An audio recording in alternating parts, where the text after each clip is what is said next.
Kesetiaan itu hanya teruji ketika keadaan justru tidak sedang baik-baik saja. Luka, kekecewaan, penderitaan, kesengsaraan, bahkan kalau saya bisa bilang kemiskinan, ya, kekayaan akan menguji kesetiaan kita. Apakah kita harus setia walau pasangan kita tidak setia? Saya mau kasih tahu, setiap kita bertanggung jawab atas hidup kita masing-masing kepada Allah. Tetaplah setia, walau pasanganmu tidak setia. Karena kesetiaan itu tanggung jawab kita di hadapan Allah. Kita janji nikah dua-dua di hadapan Allah. Mari tetap setia walau berbeda. Hidup ini tidak selalu enak. Hidup ini kadang ada di bawah, kadang ada di atas. Ada orang yang tidak pernah susah kasih karunia. Tapi kalau saya sama Pastor Jojo udah makan asam garam susah seneng sama-sama. Dengar baik, Anda harus belajar setia walaupun susah. Belajarlah setia walau menderita. Karena itulah ujian kesetiaan kita di hadapan Allah.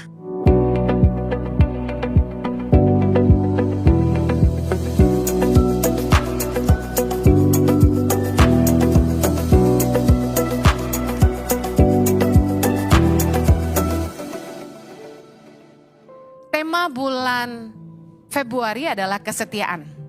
Dan saya akan pagi ini bicara tentang ujian kesetiaan. Amsal 20 ayat yang ke-6 berkata, banyak orang menyebut diri baik hati, tetapi orang yang setia siapakah menemukannya? Ada pepatah yang berkata, seorang perempuan itu diuji saat dia ada di bawah. Tapi seorang laki-laki itu diuji saat dia ada di atas. Pada kenyataannya, menurut saya kesetiaan itu diuji baik kita ada di bawah maupun di atas. Amin. Kesetiaan itu hanya teruji ketika keadaan justru tidak sedang baik-baik saja. Luka, kekecewaan, penderitaan, kesengsaraan, bahkan kalau saya bisa bilang kemiskinan, ya, kekayaan akan menguji kesetiaan kita. Ujian kesetiaan saya akan bahas ada 3. Mungkin ada lagi yang lain, tapi karena keterbatasan waktu saya akan bahas 3 aja. Yang pertama, ujian kesetiaan, setia walau terluka. Udah kayak lagu cinta ya. Tetap mengasihi dan mengampuni walau disakiti, itu tidak mudah. Itu merupakan tantangan yang sangat-sangat besar dalam kesetiaan. Bagaimana kita harus tetap setia dan tidak membalas ketidaksetiaan pasangan, itu tidak mudah. Mungkin Anda yang akan bertanya kepada saya gini, apakah kita harus setia meski pasangan kita nggak setia? Jawabannya, gampang banget jawab hari Minggu. Besok jangan lupa ya. Apakah kita harus setia walau pasangan kita tidak setia? Sedikit banget yang jawab, ya. Coba yang ngalami pasti bilang gini, lu ngomong gampang. Ngejalaninnya susah, Bo. 2 Timotius 2 ayat 13 berkata, jika kita tidak setia, dia tetap setia karena dia tidak dapat menyangkal dirinya. Bukankah seringkali kita gak setia tapi Tuhan tetap setia? Kalau kesetiaan Tuhan diukur dari kesetiaan kita, kayaknya hari ini kita menderita. Tapi kita bukan Tuhan, Bu Heni. Aduh, netizen tuh paling jago loh jawab. Saya mau kasih tahu, setiap kita bertanggung jawab atas hidup kita masing-masing kepada Allah. Roma 14 ayat 12, demikianlah setiap orang di antara kita akan memberi pertanggungan jawab tentang dirinya sendiri kepada Allah. Jadi jangan sampai kita berbuat dosa hanya karena pasangan kita yang bersalah. Dia yang dosa biar dia aja, kita jangan ikutan bahasa sehari-harinya. Karena pada hari pengangkatan Yesus bilang dalam Lukas 17 ayat 34, aku berkata kepadamu pada malam itu, ada 2 orang di atas satu tempat tidur, yang seorang akan dibawa dan yang lain akan ditinggalkan. Ini bicara keras buat kita suami istri, bahwa iman tuh masing-masing. Tanggung jawab hidup kita sama Tuhan tuh masing-masing. Iman suami gak bisa ngikut istri. Istri rajin ke gereja, suami istri selamat, gak ada gitu. Gak ada. Oh kalau Tuhan datang, kita ikut diangkat karena istri kita puasa, rajin doain kita. Gak ada urusan. Iman tuh masing-masing sama Tuhan. Jadi kalau pasanganmu berbuat dosa, kamu jangan ikut bersalah. Amin. Tetaplah setia, walau pasanganmu tidak setia. Karena kesetiaan itu tanggung jawab kita di hadapan Allah. Kita janji nikah dua-dua di hadapan Allah. Amin. Terus ada lagi yang bilang gini, sering banget. Bukankah Alkitab berkata kita boleh menceraikan pasangan kita yang berbuat zina? Mereka ambil itu dari Matius 19 ayat 9 yang berkata, tetapi aku berkata kepadamu, barang siapa menceraikan istrinya kecuali karena zina, lalu kawin dengan perempuan lain, ia berbuat zina. Nah, saya mau bahas ini sebagai dasar. Kehendak Allah bagi setiap kita di dalam pernikahan adalah ini. Satu pasangan, satu pernikahan seumur hidup. Kok gak ada yang amin? Matius 19 ayat 5-6 berkata gini. Dan firman-Nya, sebab itu laki-laki akan meninggalkan ayah dan ibunya dan bersatu dengan istrinya sehingga keduanya menjadi satu daging. Ayat 6, demikianlah mereka bukan lagi dua melainkan satu. Karena itu apa yang telah dipersatukan Allah tidak boleh diceraikan manusia. Kehendak Allah yang sempurna bagi kita adalah satu pasangan seumur hidup. Kalau kita nikah, benar atau enggak pilihan kita, itu tanggung jawab kita. No turning back. Tapi kan ada tuh ayatnya yang bilang Musa memberi surat cerai. Kenapa kalau bagian ini jemaat hafal saya bingung. Matius 19 ayat 7 dan 8. Baca sama-sama. Kata mereka kepadanya, jika demikian apakah sebabnya Musa memerintahkan untuk memberikan surat cerai jika orang menceraikan istrinya? Ayat 8. Kata Yesus kepada mereka, karena ketegaran hatimu Musa mengizinkan kamu menceraikan istrimu. Tetapi sama-sama yang keras, sejak semula tidaklah demikian. Jadi Tuhan mau enggak kita bercerai? Enggak mau. Kenapa Musa mengizinkan? Karena bangsa Israel keras hati, tegar tengkuk, susah dikasih tahu, mokong. Yang dikecam oleh Yesus di ayat ini itu bukan tentang zina. Tapi melainkan tentang perceraian yang diizinkan di dalam perjanjian lama. Kalau Anda baca dalam Ulangan 24 ayat 1-4 nanti di rumah, saya nggak ada waktu untuk ini. Dengar. Jikalau suami menemukan istrinya itu sudah tidak perawan setelah upacara pernikahan. Nah, di zaman itu dikatakan bila mereka menemukan perempuan itu sudah cemar, mereka boleh menceraikan. Nah, itu yang dikecam oleh Yesus. Bahwasanya Allah mengizinkan mereka diceraikan itu salah. Bahwasanya Musa yang membiarkan mereka akhirnya bercerai, memberikan surat cerai karena mereka tegar tengkuk. Tetapi dalam kasus semacam ini, dari kecaman Yesus kita mengerti bahwa kalaupun Anda menemukan pasanganmu tidak perawan lagi setelah menikah, Anda tidak bercerai. Nah, nanti baca di rumah tentang Matius 19 ayat 5-8 itu jelas sekali bahwa sebenarnya Tuhan tidak mengizinkan bangsa Israel itu bercerai hanya karena kasus istrinya sudah cemar. Nah, Matius 5 ayat 32 ini diulang lagi. Tetapi aku berkata kepadamu, setiap orang yang menceraikan istrinya kecuali karena zina, ia menjadikan istrinya berzina, dan siapa yang kawin dengan perempuan yang diceraikan ia berbuat zina. Nah, kata zina yang digunakan Yesus di ayat ini dalam bahasa Yunaninya itu porneia. Katakan porneia. Yang artinya sexual immorality. Artinya adalah imoralitas seksual. Bahasa Indonesia nggak enak ya. Segala sesuatu yang meliputi segala macam bentuk kebejatan seksual. Dalam terjemahan New King James Version di Matius 5 ayat 32 itu dikatakan demikian. But I say to you that whoever divorces his wife for any reason except sexual immorality. Jadi terjemahannya benar, dikonfirmasi bahwa zina di sini yang dimaksud Yesus adalah sexual immorality. Nah, pertanyaannya gini. Kejatuhan dan kebiasaan itu dua hal yang berbeda. Kalau pasangan kita jatuh, kita harus ampuni.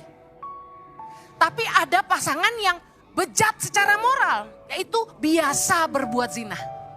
biasa selingkuh. Paham bedanya? Jadi kalau pasanganmu jatuh, jangan langsung dicerai. Diampuni. Tapi kalau ada orang yang bejat secara seksual, artinya seksual immorality itu apa aja? Kita lihat menurut Alkitab, apa itu immoralitas seksual? 1 Korintus 6 ayat 9-10. Kita baca sama-sama. Atau tidak tahukah kamu bahwa orang-orang yang tidak adil tidak akan mendapat bagian dalam kerajaan Allah?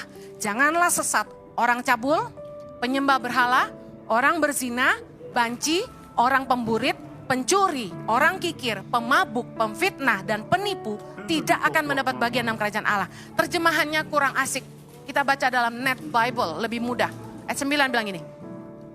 Do you not know that the unrighteous will not inherit the kingdom of God? Do not be deceived. The sexually immoral, idolaters, adulterers, passive homosexual partners, practicing homosexual, thief, the greedy, drunkard, the verbally abusive, and swindlers will not inherit the kingdom of God. Yang artinya, immoralitas seksual yang dimaksud dalam 1 Korintus 6:9 nomor 1, orang-orang yang tidak bermoral secara seksual. Terjemahannya, penyimpangan seksual, hypersex, abusive, hubungan seksual dengan binatang, hubungan seksual dengan kerabat, itu penyimpangan seksual ya. Tidak bermoral secara seksual. Dan lain-lain. Kemudian disebut penyembahan berhala. Kenapa masuk di situ? Ada beberapa praktek ibadah yang menggunakan seks sebagai bagian dari ibadah mereka, yaitu sesat. Kemudian pezina. Nah, siapakah pezina? Orang-orang cabul yang melakukan percabulan atau perzinahan dengan ikhlas, bukan khilaf. Bisa paham nggak? Ada orang-orang yang kalau dia sampai selingkuh bilangnya khilaf. Pertama-tama itu memang dosa karena dia jatuh, tetapi saya lihat sudah jadi satu kebiasaan. Banyak orang yang tidak bisa tobat, kayak udah biasa. Berulang-ulang. Hati-hati, orang yang demikian saya pernah khotbahkan akan masuk dalam cawan murka Allah, dibiarkan binasa. Terus saja bikin dosa, tidak mau tobat. Kemudian yang terakhir homoseksual. Pasangan homoseksual pasif dan homoseksual yang aktif. Jadi kalau ada alasan-alasan Anda menjadi gay karena alasan saya tidak minta dilahirkan demikian, saya mau kasih tahu itu masalah. Anda harus bertobat sungguh-sungguh dan minta Tuhan memulihkan. Bisa enggak Tuhan pulihkan? Bisa, asal ada pertobatan. Katakan amin. Banyak kok yang saya temukan mereka punya kecenderungan biseksual, tapi kemudian bertobat sungguh-sungguh. Kalau ada yang cari alasan macam-macam, jujur saya enggak mau bahas ini di sini karena kita lagi bahas soal kesetiaan. Tapi banyak orang yang mengambil ayat ini untuk alasan perceraian. Karena itu saya perlu bahas ini. Kalau istrimu atau suamimu bukan jatuh karena kebejatan seksual, jangan diceraikan. Yang berikutnya, ujian kesetiaan yang kedua. Tadi apa? Setia walau terluka. Yang kedua, setia walau berbeda. Banyak orang yang bercerai itu dengan alasan perbedaan. Sebenarnya bukan karena perbedaan. Sebenarnya karena ekspektasi yang tidak sampai. Karena gini, naturally kita akan selalu tertarik kepada orang yang opposite dengan kita. Saya kan sama Pastor Jojo tuh totally different personality, totally different background, totally different views. Kita tuh 180 derajat. Kalau aku matahari, kamu bulannya. Nah, jadi kalau kita tuh bisa menemukan perbedaan saat pacaran, kok nggak jadi masalah? Itu pertanyaan. Karena waktu kita pacaran, saya seyakin-yakinnya orang sadar mereka berbeda. Yang setuju katakan amin. Tapi kenapa nggak jadi masalah? Bahkan cenderung nyama-nyamain, berusaha menyelami perbedaan. Dulu saya nggak suka makan kambing. Tapi waktu saya dating sama suami saya, dia ajak saya Valentinean makan sate kambing di daerah Sabang. Saya nggak bisa makan. Keras banget tuh daging kambing. Makanya di warung sih, bukan yang batibul. Ya, bayi 3 bulan. Nah, suamiku ajak aku Valentinean, aku ingat gak pernah lupa seumur hidup. Itu makan sate kambing di Kak Sabang. Pulang-pulang saya sakit kepala. Sambil makan itu gak bisa makan cantik padahal lagi ngedate. Karena gak bisa digigit, saya gak berani telan, takut di perut saya jadi apa. Jadi saya pakai tisu banyak-banyak. Setiap masuk mulut saya lepeh, masuk mulut saya lepeh, masuk mulut. Gak sanggup. Kemudian dia ajak saya makan nasi goreng di kebun sirih. Sejak hari itu saya jatuh cinta sama kambing. Ya. Jadi perbedaan yang kemudian jadi kesukaan itu luar biasa karena cinta. Betul nggak? Sebenarnya kita udah beda dari awal, tapi karena cinta jadi nggak masalah. Makanya pesan saya nih anak muda, jangan pernah nikah tanpa cinta. Berat sekali. Yang pakai cinta aja berat sekali. Apalagi yang tidak ada cinta. Hanya karena buta. Buta harta, buta umur, buta status gitu kan. Ada amin yang jomblo-jomblo? Pelan. Oke, nah sejak dating kita tuh udah beda. Tapi karena cinta jadi gak masalah. Tapi kemudian di dalam pernikahan, orang gak bisa menerima perbedaan. Kolose 3 ayat 14 kita baca sama-sama. Dan di atas semuanya itu kenakanlah kasih sebagai pengikat, katakan pengikat. Yang mempersatukan dan menyempurnakan. Makanya benar kan gak boleh nikah tanpa cinta. Kasih merupakan fondasi terkuat dalam hubungan yang menutupi banyak perbedaan dan kelemahan. Kasih membuat kita menerima dan mengerti. Kasih membuat kita mau menyelami perbedaan. Kasih itu yang mempersatukan 2 orang yang berbeda. Pak Paulus Bambang kemarin mengirimkan ucapan happy anniversary buat saya dan Pastor Jojo. Kok kalian enggak? Rame-rame dong, 1, 2, 3. Thank you. Doanya supaya kami tetap selalu jatuh cinta, amin. I love you baby. Saya sayang sekali suami saya. Kasih membuat kita menemukan keindahan kesepakatan dalam ketidaksepahaman, kata Pak Paulus. Pak Paulus Bambang kasih nasihat dalam perbedaan kami karena beliau tahu kami sangat berbeda. Ya, kasih membuat kita menemukan keindahan kesepakatan dalam ketidaksepahaman. Kami tidak selalu sepaham. Makanya di dalam kepemimpinan di YTP maupun di ICI, saya menyerahkannya kepada suami saya. Saya tidak ikut-ikut ngatur staff. Saya hanya kacung yang turun ke pedalaman. Ya, assessing project, ngawasin yang kotor-kotor, ngawasin uang keluar, itu aja. Nah, saya sama Pastor Jojo, kalau duduk bareng staff pusing. Kenapa? Pandangannya selalu beda, pendapatnya selalu beda. Saya bilang A, Pak Jojo bilang B. Saya selalu kalah. Karena di kedua organisasi ini, baik gereja maupun yayasan, dia suami saya. Jadi daripada berantem, nama Tuhan tidak dipermuliakan, saya mundur. Banyak istri mau dominan dan mau pegang peranan. Bagi saya mengalah adalah menang. Saya tidak perlu berebut jabatan sama suami saya. Semua orang tahu bahwa tangan pengharapan itu saya ada di dalamnya. Lagi pula kemuliaan hanya buat Tuhan. Amin. Dan saya tahu bahwa saya harus sepakat dengan suami saya apapun keputusannya. Sebagai istri saya cuma bisa kasih masukan. Ada hal-hal di mana saya bersikeras ketika saya tahu suami saya harus diberitahu. Tapi ada hal-hal yang saya pikir udah ngikut aja lah. Karena saya tahu dia imam, dia pemimpin. Tuhan jauh lebih sanggup memimpin suami saya daripada saya. Tuhan sanggup menjatuhkan keputusan yang tepat di hatinya. Dan sebagai istri saya menyadari saya tidak selalu benar. Makanya kenapa rumah tangga kami jadi bahagia dan indah?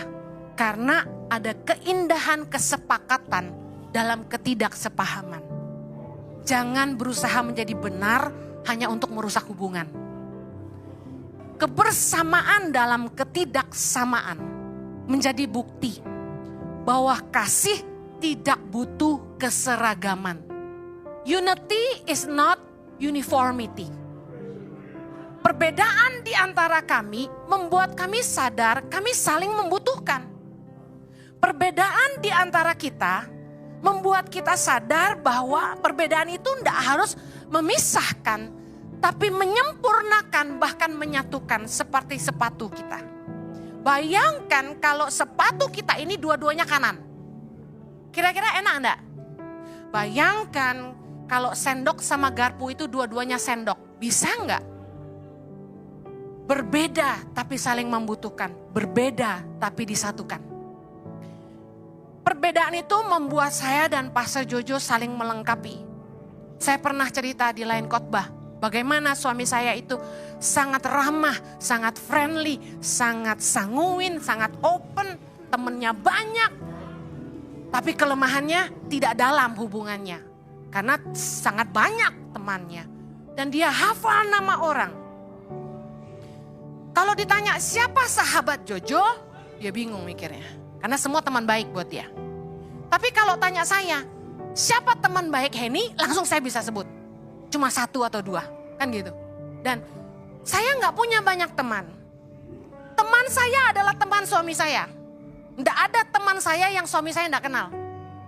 Makanya kalau nggak ada suami saya nggak punya teman. Saya turun dari mimbar menjadi pribadi yang sangat berbeda dari yang Anda lihat hari ini. Makanya nggak ada orang percaya bahwa saya introvert. Saya ke toko sepatu. Lagi pilih-pilih, saya tuh orangnya fokus. Lagi ngapain tuh saya fokus. Nah tiba-tiba ada ibu-ibu bisikin saya di belakang kuping sini.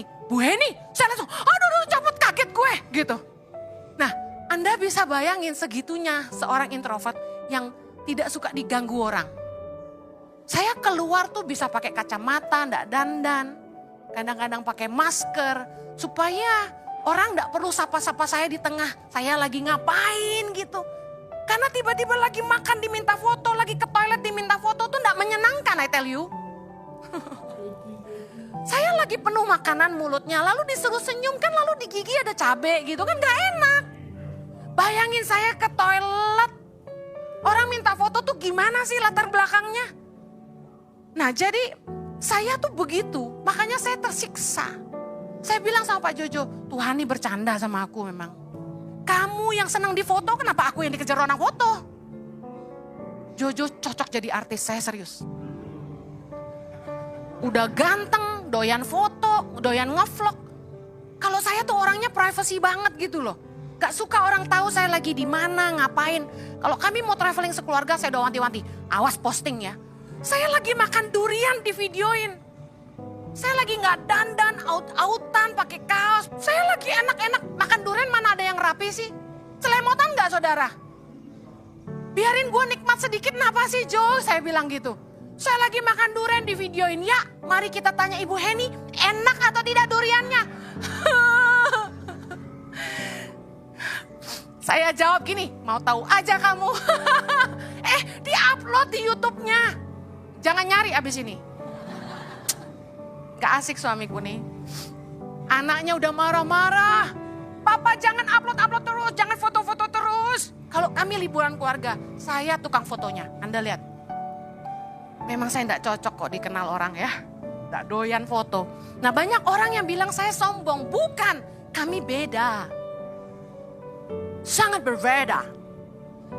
Tapi tanya sama staff, tim ICI, tim YTP yang sangat dekat dengan kami, mereka akan bilang sama Anda siapa yang lebih hangat. Nah, kan yang suka kopi saya. Anyway, mari tetap setia walau berbeda. Katakan kanan kirimu, tetap setia walau berbeda. Yang terakhir, ujian kesetiaan kita, setia walau menderita. Lu jangan mau enaknya aja, giliran kaya lu bahagia, miskin lu tinggal aja. Wahyu 2 ayat 10, sama-sama. Jangan takut terhadap apa yang harus engkau derita. Sesungguhnya iblis akan melemparkan beberapa orang dari antaramu ke dalam penjara, supaya kamu dicobai dan kamu akan beroleh kesusahan selama 10 hari. hendaklah engkau setia sampai mati. Dan aku akan mengaruniakan kepadamu mahkota kehidupan. Tuhan mau kita setia sampai akhir, amin. Di Wahyu 2 ayat 10 ini bicara tentang akhir zaman. Ketika kita akan mengalami masa-masa antikris, sebagian dari kita mungkin sudah diangkat dalam rapture, tapi ada yang akan tinggal untuk memberikan kesaksian. Saya berdoa, saya ambil bagian yang diangkat aja. Ya. Tapi kalau kita diizinkan Tuhan tetap tinggal untuk menjadi saksi Kristus. Ingat, hari ini saya khotbahkan. Tetaplah setia walau kamu harus menderita. Kalau kamu tidak bisa belajar setia sama manusia yang kelihatan, kamu tidak bisa belajar setia sama Tuhan yang tidak kelihatan. Iman bukan bicara tentang apa yang bisa kita lihat di depan mata. Amen. Tapi kasih memberi pengharapan akan masa depan. Percayalah bahwa kalau kamu setia sampai mati, kata firman Tuhan, Tuhan akan mengaruniakan kepadamu mahkota kehidupan. Yang mau katakan amin. Orang yang setia akan bertahan dalam penderitaan dan ketidaknyamanan. Kasih itu membuat kita mampu beradaptasi dan mau berkorban. Lagi-lagi Pak Paulus Bambang kemarin bilang gini sama saya. Kasih itu membuat kita menemukan kenikmatan dalam ketidaknyamanan. Kita susah tapi kita bisa enjoy gitu. It's true. Karena kasih selalu menemukan jalan dalam setiap musim kehidupan. Hidup ini tidak selalu enak. Hidup ini kadang ada di bawah, kadang ada di atas. Ada orang yang tidak pernah susah kasih karunia. Tapi kalau saya sama Pastor Jojo udah makan asam garam susah seneng sama-sama. Saya sudah sama-sama Pastor Jojo sejak saya umur 16 tahun, berarti 31 tahun lalu kami sudah sama-sama. Nikah sudah 22 tahun, tapi bersama sudah 31 tahun. Saya udah tahu semua setiap jengkal dari mulai tubuh dan hatinya. Kami ngelewatin susah dan saya bilangin gini, masa terindah justru di saat susah. Karena di saat kami susah, kami semakin dekat dan selalu berdoa sama-sama, nangis sama-sama, pelukan sama-sama, menanggung penderitaan sama-sama dan saling menguatkan sama-sama. Waktu awal-awal Pastor Jojo sempat mengambil keputusan meninggalkan pelayanan full time di gereja. Tahun 2004 awal, dia merintis usaha kurir bisnis di Australia, di Sydney. Tentu Anda tahu yang namanya ngerintis bisnis dari awal itu tidak mudah, amin. Tapi di situ saya sedang hamil. Wah, berat saudara. Saya lagi hamil dan saya nemenin suami saya kerja. Saya bantu dia. Namanya kurir di Australia itu enggak punya pegawai, kamu angkat sendiri. Perusahaan besar namanya Melcall itu hire suami saya jadi subkontraktor. Nah, saya bantuin suami saya kerja, dorong barang pakai troli. Sampai hamil sudah 7 bulan, saya masih dorong troli bantu suami saya. Anda tahu hamil itu duduk lama enggak enak, apalagi di mobil kan ibu-ibu. Saya sampai bengkak kaki saya. Sampai maaf selangkangan saya sakit karena nahan bayi 2, saya kembarkan anaknya. Saya jalan sampai setengah mati tapi saya tetap bantu suami saya. Mengingat masa-masa sulit itu, saya tidak pernah menyesal melewatinya. Karena di saat susah itu, saya bisa membuktikan sama suami saya bahwa saya istri yang setia. Menemani dia di saat susah. Saya pernah memulai rumah tangga di Bandung waktu kami menerima panggilan Tuhan untuk menolong orang miskin. Kami meninggalkan Australia dan mulai lagi dari bawah, cobai lagi, diuji lagi. Saya hanya bisa masak dengan uang 250.000 seminggu. Saya ke pasar, kalau Anda tahu Bandung, perempatan Dago ada McDonald, itu ada pasar di situ. Saya beli ayam 10.000 satu ekor, ikan kembung 10.000 satu ekor. Untuk bertahan hidup demi panggilan Tuhan. Sebenarnya waktu itu persembahan kasih kami 10 juta, saya buka aja. Tapi kenapa kok sesusah itu? Karena sekitar 30% kami bantu orang susah. Sudah sendiri susah masih bantu orang. Jadi saya mencukupkan diri dengan apa yang ada supaya kami bisa tolong jemaat yang susah. Saya kasih tahu, itu enggak mudah ngelewatinnya. Mudah enggak ibu-ibu kira-kira? Saat mesti beli pampers, anak kembar loh, susu 2, pampers 2. Itu saya nangis karena harus gesek kartu kredit. Dan ketiga tagihan kartu kredit itu datang, saya nangis karena enggak punya uang untuk bayar. Sampai suatu hari saya ingat satu malam di sofa. Saya bilang gini sama Tuhan sambil pegang tagihan kartu kredit. Saya remas di tangan saya dan saya bilang gini, Tuhan, saya benci uang. Saya benci. Kenapa kami hidup harus butuh uang? Aku tidak mau hidup karena uang. Dan aku tidak mau hidup diatur uang. Tuhan tolong aku. Dan Anda tahu, mujizat demi mujizat Tuhan kerjakan dalam hidup kami. Di dalam kesesakan saya pernah berdoa, Tuhan tolong kami. Tuhan bilang, aku yang tahu hatimu.